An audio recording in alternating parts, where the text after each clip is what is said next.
नवरात्रि पूजन सर्वप्रथम किसने किया था? प्राचीन काल में मनोहर नगर में पीठत नाम का एक ब्राह्मण रहता था।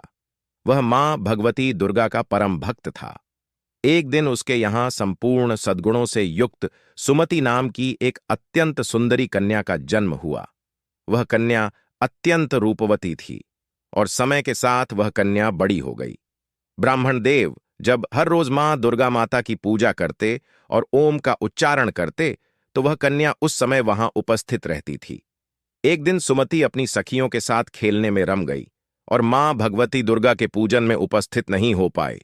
इस पर उसके पिता को पुत्री पर बहुत क्रोध आया और क्रोधवश वे बोले, दुष्ट पुत्री, आज तूने मां भगवती दुर्गा की पूजा नहीं की।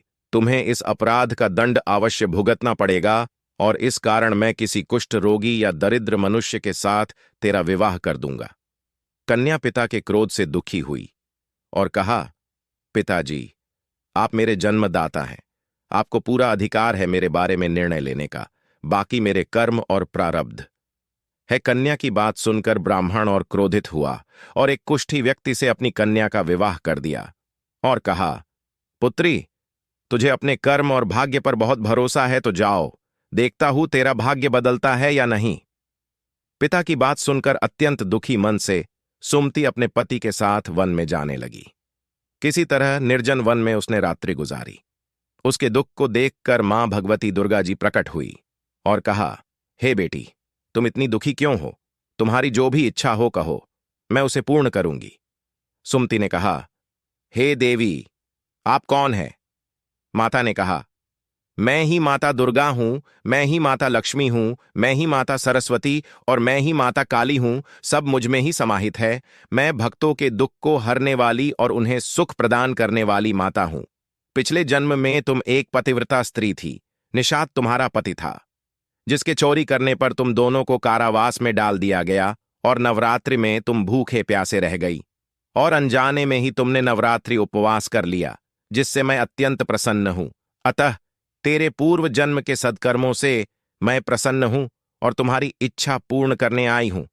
सुमिति ने कहा, हे माता, अगर आप वाकई मेरी इच्छा पूर्ण करना चाहती हैं तो मेरे पति को कुष्ठ रोग से मुक्ति दे दीजिए। माता ने उसे आशीर्वाद दिया, जिसके फलस्वरूप उसका पति निरोगी और स्वस्थ और कांतिमय हो गया। सुमिति पति को देखकर खुशी से माता रानी की जय जयकार करने लगी। हे दुर्गे, आप दुर्गति को दूर करने वाली और लोगों का दुख हरने वाली हो, दुखियों की पालनहार और सबको आशीर्वाद देने वाली हो। आप दुष्टों का अंत और जगत कल्याण करने वाली जगत माता हो। आपकी सदा ही जय हो। जय माता रानी। दुर्गा माता अपनी जय जयकार से अत्यंत प्रसन्न होकर बोली, बेटी, तुमसे मैं प्रसन्न हूं। तुम्हें 1 वर्ष पश्चात बुद्धिमान, सुंदर, दीर्घायु पुत्र की प्राप्ति होगी और यदि तुम्हारी कुछ और भी इच्छा हो तो मांगो। सुमीति ने कहा, हे माते, यदि आप कुछ देना ही चाहती हैं तो कृपया मुझे बताएं कि नवरात्रि व्रत की क्या विधि और विधान है और इस व्रत से किस प्रकार के फल की प्राप्ति होती है।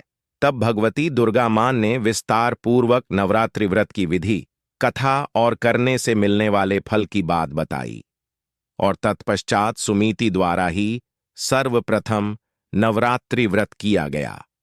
यह व्रत सभी मनोकामनाओं को पूर्ण करने वाला माना गया है। जय भगवती दुर्गा की। वीडियो अच्छी लगे तो कृपया लाइक, शेयर और चैनल को सब्सक्राइब करना ना भूलें। जय श्री सीताराम।